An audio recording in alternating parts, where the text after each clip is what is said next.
Hello and welcome to lecture number 13. Today, we will address two important aspects of life in the United States in the years before the Civil War: travel westward and life in the Old South.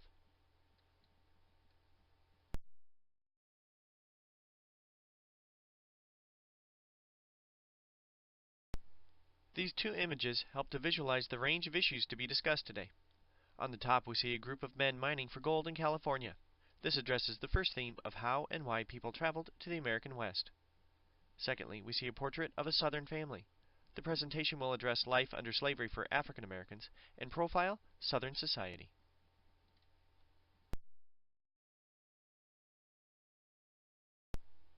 Once the United States acquired new territory in the West, and even before so, many traveled to the region for a variety of reasons. There were many reasons why people traveled westward, but one important motivation was religious. A fair number of missionaries, such as Marcus and Narcissa Whitman, traveled westward to spread Christianity. However, one large group of religious travelers were followers of the Mormon faith.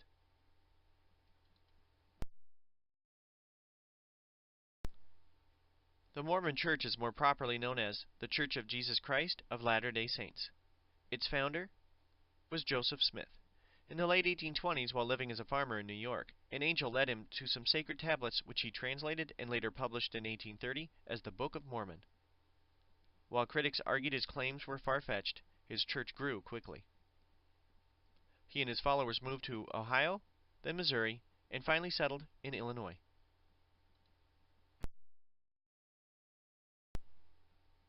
The arrows on this map identify the different locations of Mormon settlements. They initially traveled to Kirtland, Ohio, then Missouri, and finally established a model community in Nauvoo, Illinois. They continued moving because of the persecution faced by members of the Mormon Church. Mormon followers faced persecution for many reasons. First, the Book of Mormon's new revelations appeared to undermine the Bible's Old and New Testaments, prompting the wrath of many Protestants. Mormons also tended to vote in blocks. While Smith was not only a religious leader, he also served as mayor. This seemed to blur the separation of church and state in the areas where they lived. Finally, they were accused of odd sexual practices following the introduction of polygamy in 1841.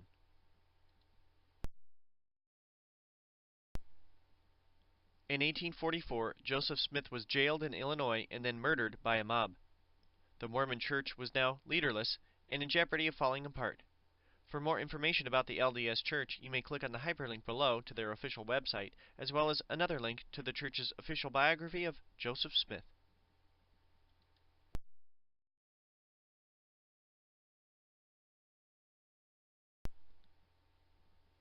Following Smith's death, a new leader emerged. His name was Brigham Young. The goal of Young and other Mormon followers was simple. They wanted to practice their religion without persecution from outside groups. In 1847, they began an overland migration to what is now Utah in hopes they could observe their faith in isolation.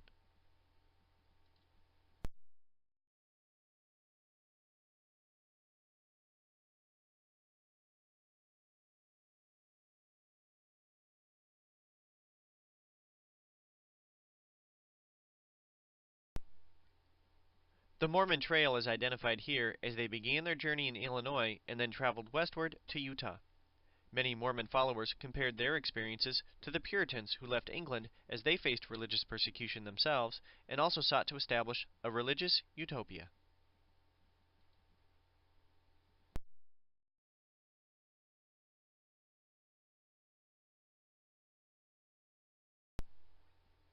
Utah's harsh desert environment proved to be a difficult place to live. However, settlers in and around Salt Lake City worked together and developed innovative methods to irrigate the land. By the end of 1848, over 5,000 settlers had arrived. When Utah finally became a state in 1896, it boasted a population of more than 200,000 with over 260,000 acres of irrigated land.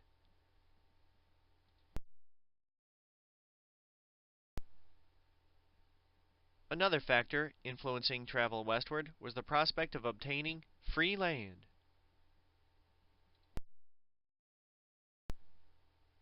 To encourage settlement and reward those who had already been living in Oregon for many years, in 1850 Congress passed the Donation Land Claim Act. This offered free land in the Oregon Country. First, adult white male citizens were entitled to 320 acres of land. If married, their spouse could receive an additional 320 acres in her own right.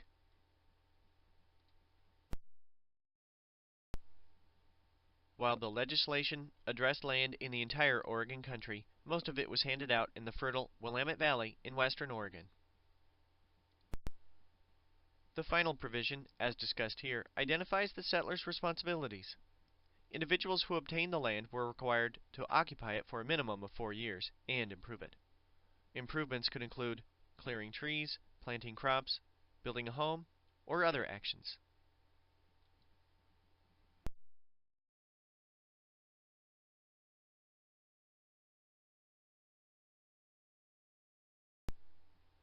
Over the next 5 years, about 2.5 million acres of land was doled out under this legislation.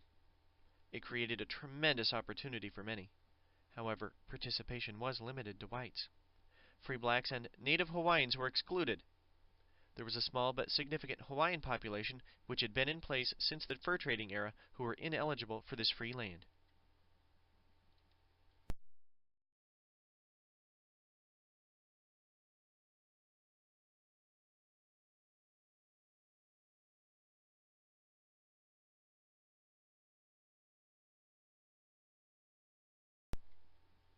One additional factor which led people to travel to the American West was the discovery of gold in California.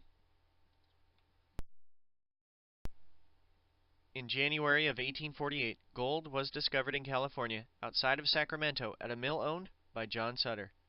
President Polk confirmed the news in a message to Congress he sent in December of 1848. The first huge wave of prospectors looking to strike it rich came in 1849. Between 1848 and 1852, the non-white population of California skyrocketed from 14,000 to over 225,000.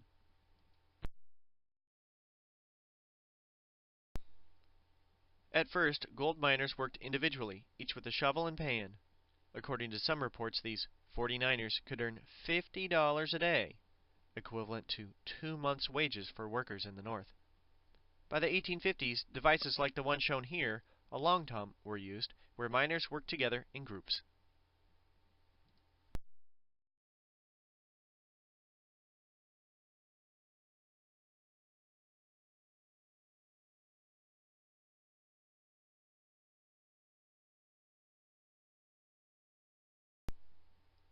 California became a meeting ground for people from all over the world. Prospectors came from America's East Coast and Midwest. However, they also came from Mexico, Chile, Peru, Europe, Hawaii, Australia, and Asia. By the mid-1850s, about 20% of the miners were Chinese. This image shows black and white miners sifting for gold.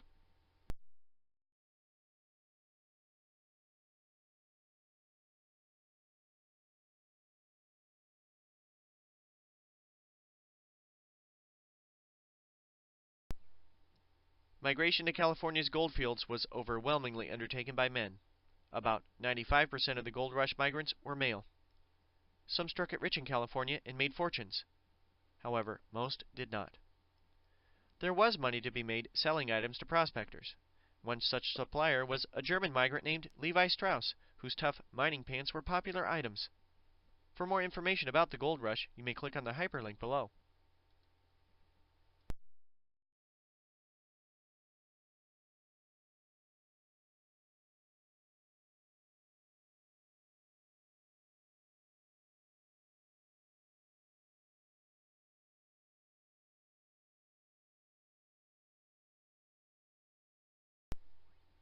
Now that we've explored why people traveled to the West, we can investigate how they undertook their journeys.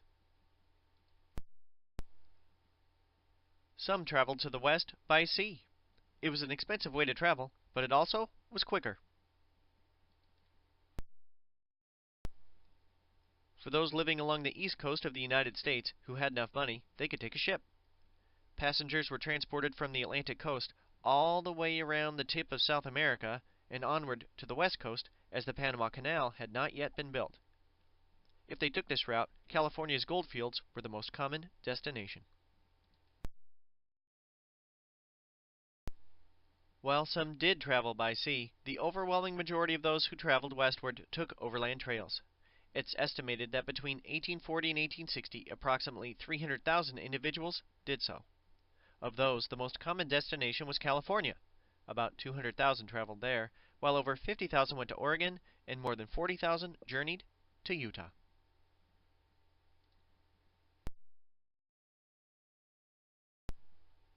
In general, the trip itself took between 4 to 6 months, depending upon where one began their journey and the weather conditions. The chief expense was for transportation. A wagon, oxen, and other gear often cost approximately $400, and there were other supplies to be purchased. The very poor couldn't afford to travel, and the very rich often wouldn't be interested in making this journey. So, the most common people traveling were of the middling classes.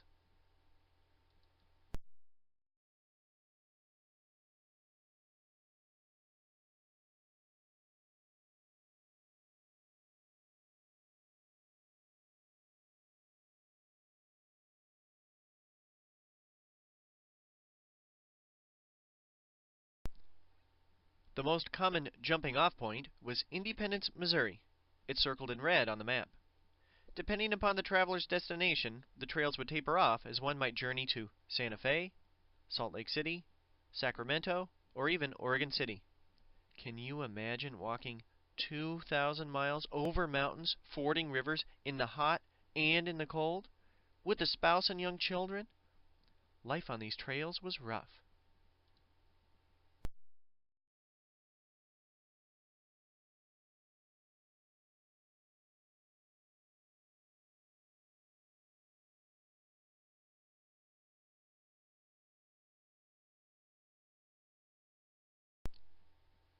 The biggest fear for many settlers was that of an Indian attack. However, the reality was that most interaction with Native Americans was quite positive.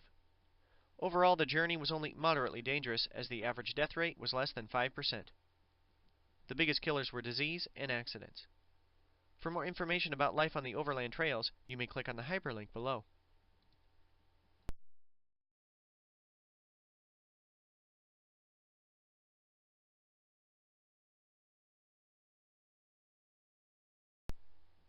The presentation will now switch subjects and address several aspects of life in the Old South, beginning with some characteristics of slavery.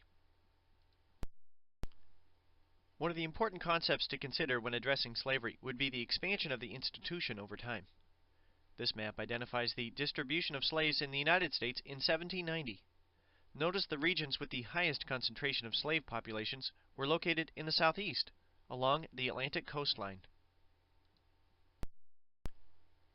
If you remember this slide from a previous presentation, it was the perfection of the cotton gin by Eli Whitney in the 1790s that led to a major expansion of cotton plantations and slave labor in the United States, as cotton was shipped to textile mills in the North, and particularly Great Britain. This chart identifies the expansion of cotton as an export crop as compared to other American exports. As you can see, beginning in 1800, cotton accounted for about 7% of American exports, yet it rose steadily over the next several decades. By 1860, its production exploded to make up more than 57% of the nation's exports.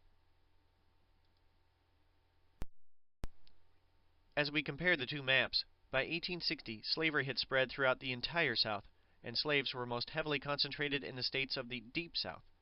Small-scale cotton farms did not require slave labor to be profitable, but as large-scale production of cotton expanded, so too did slavery.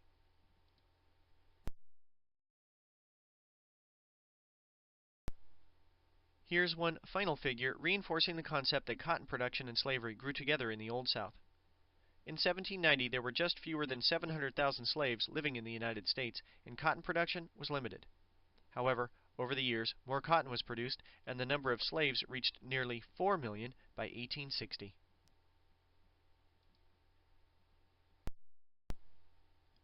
We can now explore some aspects of slave life in the Old South. Slavery in the United States changed dramatically between the early 18th and mid-19th centuries. In the 18th century, male slaves outnumbered females by large percentages, and many had been born in Africa. In later years, the sex ratio became more even, and the number of native-born slaves increased. Congress outlawed the African slave trade in 1808.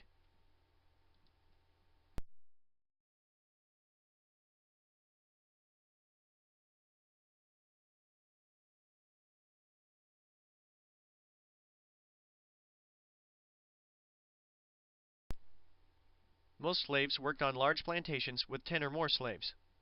On these plantations, they were usually closely supervised and worked in gangs.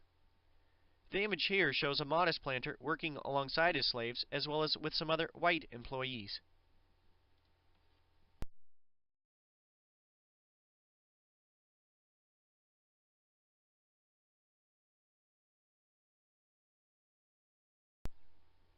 Narratives, like one written by former slave Solomon Northup, offer insight into slave life. Most days, slaves were awakened before sunrise, where they ate a quick breakfast and went out into the fields. Their day was long, particularly when cotton was harvested. They usually worked from sunrise to sunset. At noon, they ate a quick meal and then went back to the fields. Northup's master expected his slaves to pick at least 200 pounds of cotton. If they picked less, they would be whipped. If they picked more, they faced a new quota the following day. Once they were done in the fields, they completed additional chores.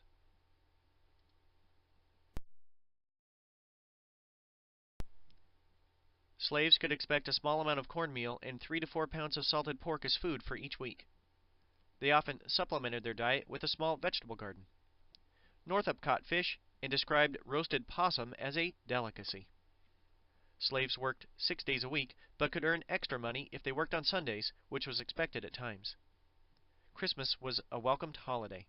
Celebrations lasted over 3, if not more days, and it was the only time they could eat to their fill.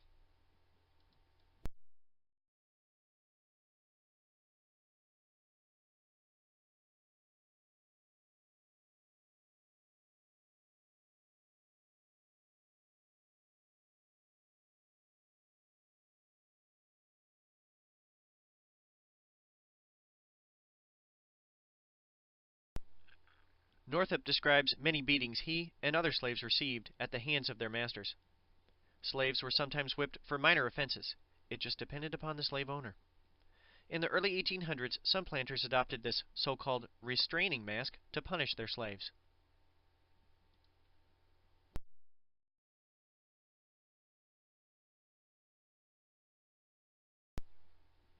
Slaves developed many coping strategies as they dealt with their life under slavery. One strategy was to maintain close family ties. Marriages may not have been legally recognized unions, but they were encouraged by slave owners and offered a network of support for family members. However, there was always a potential that family members could be separated from one another.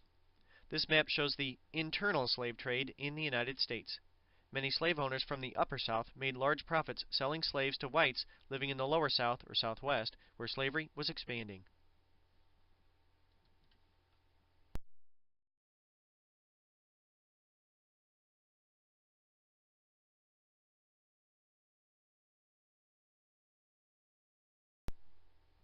This image of a slave auction catches what many believed were the worst aspects of slavery, as family members might be ripped apart, never to see one another again. Another coping strategy included resistance. This slide was shown in an earlier presentation, but it represents the wide range of reactions undertaken by slaves.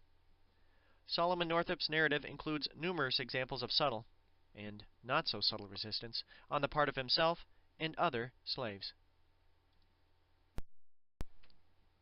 A majority of slaves engaged in some sort of subtle resistance. They stole food or other items, faked illnesses, worked incredibly slowly, and even manipulated situations to their advantage. Some slaves attempted to run away. Here we see many different routes included in what some called the Underground Railroad, an informal network of safe homes which provided a haven for slaves fleeing northward. Harriet Tubman was one former slave who led fugitives to freedom over the Underground Railroad.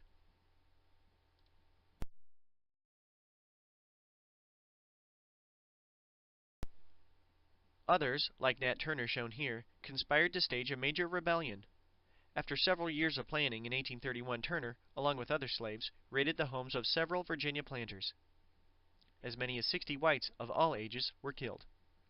The rebellion was soon put down, and whites retaliated by executing Turner and his associates, while killing many other slaves in the region at random.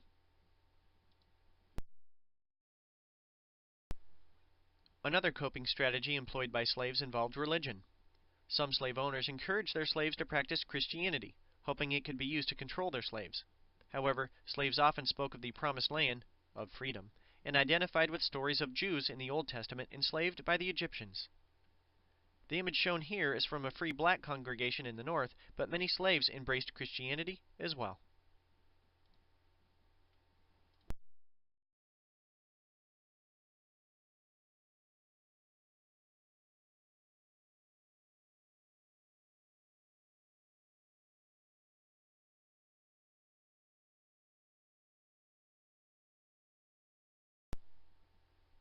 White Southern society in the years prior to the Civil War had several unique characteristics. A variety of justifications developed in support of the institution of slavery. The arguments were racist, and many declared it was natural for those of African ancestry to be enslaved. The Bible was used to justify slavery, as many pointed to the curse of Ham, where Noah cursed the son of Ham, declaring, "Cursed be Canaan, lowest of slaves shall he be to his brothers." This passage can be found in the book of Genesis from chapter 9.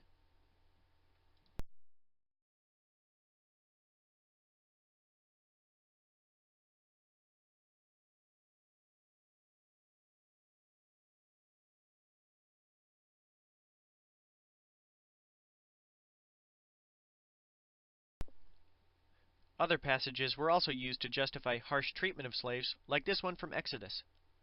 When a slave owner strikes a male or female slave with a rod, and the slave dies immediately, the owner shall be punished. But if the slave survives a day or two, there is no punishment, for the slave is the owner's property. Many slave owners used a passage from the New Testament's book of Ephesians as they hoped to use Christianity to control their slaves' behavior. It reads, "Slaves, obey your earthly masters with fear and trembling, in singleness of heart, as you obey Christ." For an insightful conversation about the curse of Ham from NPR, you may click on the hyperlink below. Some look to history to justify slavery. The ancient Greeks and Romans had tremendous achievements. They even influenced the founders of the nation with their ideas of democracy. If their great civilizations practiced slavery, why shouldn't the United States? Even the United States Constitution condoned slavery with the Three-Fifths Compromise and other provisions, and the nation's founders, such as Washington and Jefferson, also owned slaves.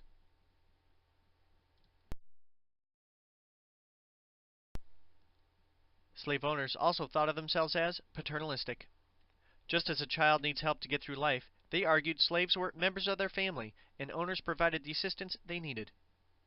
They also brought Christianity and civilization to a group of people they thought of as inferior to themselves. Finally, in the South, they argued that they took care of their slaves. They were provided with food, shelter, clothing, and even medical care when they became ill.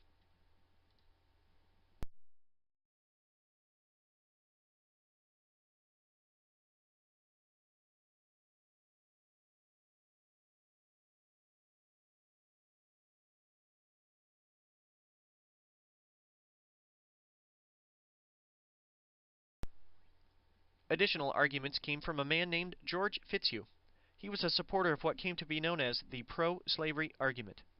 Fitzhugh compared life for slaves in the South to conditions faced by factory workers in the North, and described factory workers as wage slaves. Wage earners only received a paycheck, and no one cared about their homes, clothing, food, or other necessities. Instead, Fitzhugh argued, slave owners cared for their slaves and even looked after them as they grew older.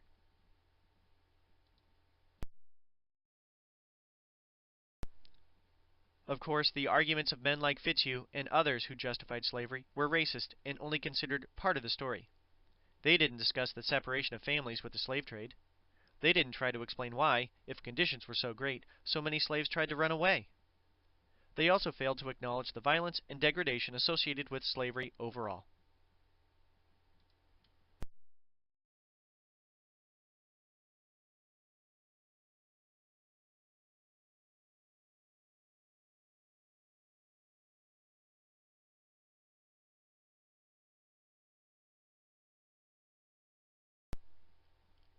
Southern society was also structured in a very unique manner. The plantation mistress had a unique role in Southern families. As this painting infers, Southern women were expected to defer to their husbands. However, at the same time, they were also expected to be harsh toward black servants working in the household.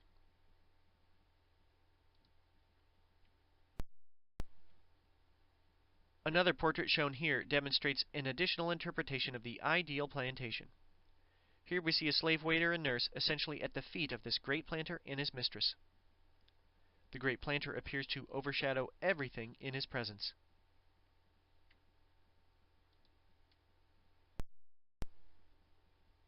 In many ways, Southern society in 1860 was organized like a triangle, with very few near the top and many on the bottom. At the pinnacle, making up about 1% of the population, were the great planters who owned 20 or more slaves. Next came small farmers. They owned their own land and encompassed about 35 to 45% of society. Some were slaveholders, some were not. They might own up to 5 slaves, if that many. Next came landless whites, who made up about 20 to 25% of the population. At the bottom of society, yet providing its foundation, would be slaves, which included about 35% of the population in the Old South.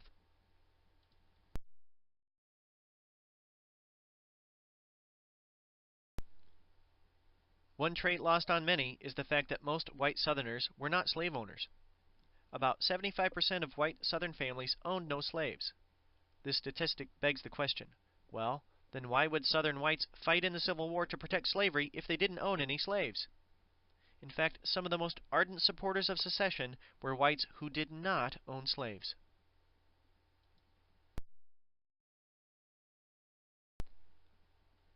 This is a complicated question. First, freeing the slaves did not become a war aim of the Union until about 2 years into the war, when Abraham Lincoln's Emancipation Proclamation went into effect. This will be discussed in more detail in a later lecture. Another factor was that individuals in the Deep South often identified with their local community first. They did not want invading outsiders to tell them what to do and how to live their lives.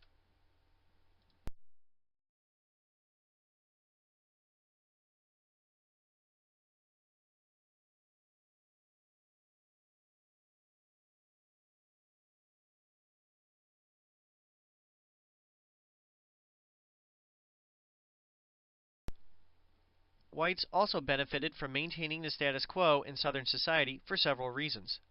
The first is social. The large plantations, owned by the great planters, were the center of social life in the Old South.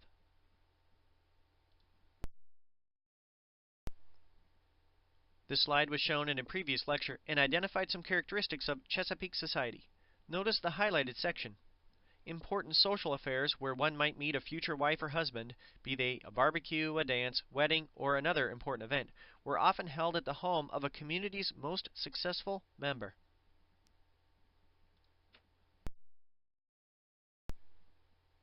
Secondly, large planters very often lent a helping hand to small farmers. If it was time to pick cotton and a small farmer needed additional pickers, he could go to a large planter and hire them. The great planters might own 50, 100, or even more slaves. Why not spare a few? If a small farmer became sick or injured, they would often go to the great planter, who might sell or even give them a few pigs. What was the difference to him? He could spare the extra pork, but it could make the difference between having meat on the table or not the following winter for the small farmer. Finally, small farmers may have resented the arrogance of the large planters, but they often strove toward the same goal. They wanted to become great planters themselves.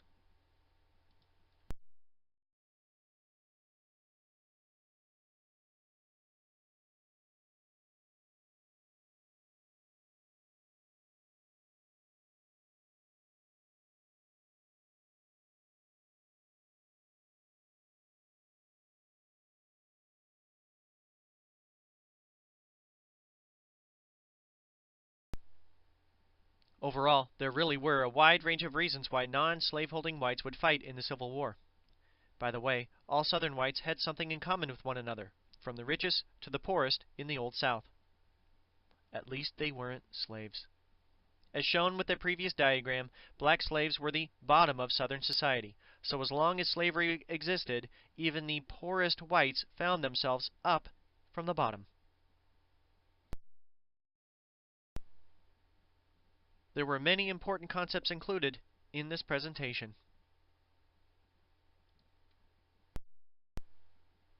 This presentation should have prepared you to write 2 essays, each with a different focus. First, you should be able to write about how and why people traveled to the American West. In what ways did this westward movement impact the nation?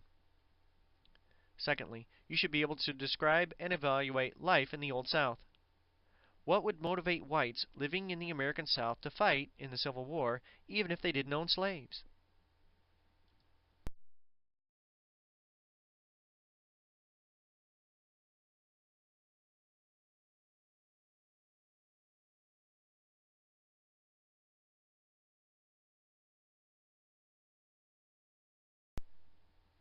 This concludes lecture number 13. I hope the presentation of this material has helped you to understand these subjects more clearly. The next few slides will include hyperlinks to additional information as well as sources used to create this presentation. Have a great day.